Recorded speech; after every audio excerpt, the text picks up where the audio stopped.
Drama फारा की आने वाली नेक्स्ट एपिसोड में आप देखेंगे कि निमी बहुत ही ज़्यादा परेशान रहने लगी है। उसे पता चल गया है कि कासिम ये सब सितारा के कहने पर कर रहा है। जब निमी कासिम से सितारा के बारे में बात करती है तो कासिम कहता है कि मैं तुम्हें कितनी बार कह चुका हूँ कि सितारा को हमारे मामलात में मत लेकर आओ। तो निमी कहती है कि तुम ये सब आखिर क्यों कर रहे हो? शादी से पहले तो तुम मोहब्बत के दावे करते थे, तो अब तुम मुझसे इतनी नफरत क्यों करते हो? तो कासिम कहता है कि इतना सब कुछ हो जाने के बाद तुम्हें क्या लगता है कि तुम अपनी ज़िंदगी सुकून से गुजारोगे? ऐसा हरगिज़ नहीं होने दूंगा मैं।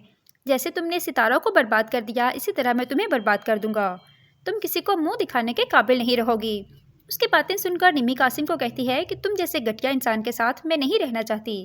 तो कासिम कहता है कि तुम्हें क्या लगता है कि मैं तुम्हें इस रिश्ते से इतनी आसानी से आज़ाद कर दूंगा? ये भूल है तुम्हारी, और तुम्हारे घर वाले तुम्हारी बात पर भी यकीन नहीं करेंगे। उसकी बातें सुनकर निमी और भी ज़्यादा परेशान हो जाती है और कासिम से कहती है कि सितारा को तो मेरा एहसानमंद होना चाहिए, वो अपनी ज़िंदगी में बहुत खुश है, मैंने उसके साथ कुछ गलत नहीं किया। तो कासिम कहता है कि तुमने उसके साथ नहीं बल्कि मेरे साथ गलत किया है, और तुम्हें लगता है कि मैं तुम्हें माफ़ कर दूंगा, तो ये तुम्हारी भूल है। दूसरी तरफ आप देखेंगे कि एहतिशाम सुलेमान को कहता है कि तुम जिस मर्जी लड़की से शादी करो, मगर मैं तुम्हें किरण की ज़िंदगी बर्बाद नहीं करने दूंगा। ये बात सुनकर सुलेमान कहता है कि एहतिशाम भाई, आपको कोई गलतफहमी हुई है, मैं अब बदल गया हूँ। तो एहतिशाम कहता है कि तुम बहुत ही घटिया किस्म के इंसान हो, तुम नहीं बदल सकते। सुलेमान तो किरण से बदला लेना चाहता है, इसलिए वो किरण से शादी की जिद कर रहा है, मगर एहतिशाम सुलेमान को अच्छे से जानता है, इसलिए वो किरण का रिश्ता मांगने से साफ इनकार कर देता है। तो सुलेमान कहता है कि ठीक है, आपने नहीं जाना तो मत जाएं, मैं खुद चला जाऊंगा। तो एहतिशाम कहता है कि तुम किरण से कभी भी शादी नहीं करोगे। तुम ये सब कुछ क्यों कर रहे हो ये मैं नहीं जानता, मगर ये ज़रूर जानता हूँ कि तुम एक खुदगर्ज इंसान हो। इधर सितारा सलार को कहती है कि जो कुछ होना था हो गया, मुझे तुम्हारे साथ ऐसे बात नहीं करनी चाहिए थी, मैं बहुत ही ज़्यादा शर्मिंदा हूँ। ये बात सुनकर सलार कहता है कि मेरे लिए यही काफ़ी है कि तुम्हें अपनी गलती का एहसास हो गया है।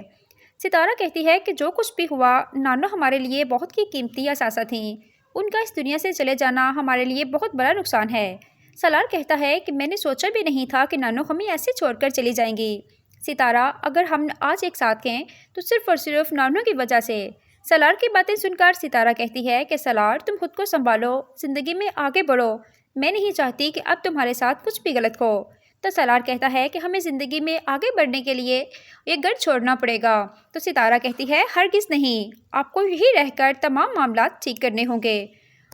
अगले ही सीन में आप देखेंगे कि नजमा बेगम जोया से कहती हैं कि तुमने किस बात का बदला मेरी बेटी से लिया है? क्यों तुमने निमी की तस्वीरें कासिम को भेजी थी और इल्ज़ाम मेरी निमी पर लगा दिया? इसकी बात सुनकर जोया कहती है कि इससे क्या फ़र्क पड़ता है, आपकी बेटी का तो मैंने भला चाहा था, अब वो कासिम के साथ बहुत खुश है। उसकी बात सुनकर नजमा कहती है कि वो कासिम के साथ शायद कभी भी खुश नहीं रह सकती। कासिम ने सिर्फ बदला लेने के लिए निमी से शादी की थी, वरना उसे निमी से कोई प्यार व्यार नहीं था। तो जोया कहती है कि आपको किसी किस्म की कोई गलतफहमी हुई है, कासिम ऐसा नहीं कर सकता।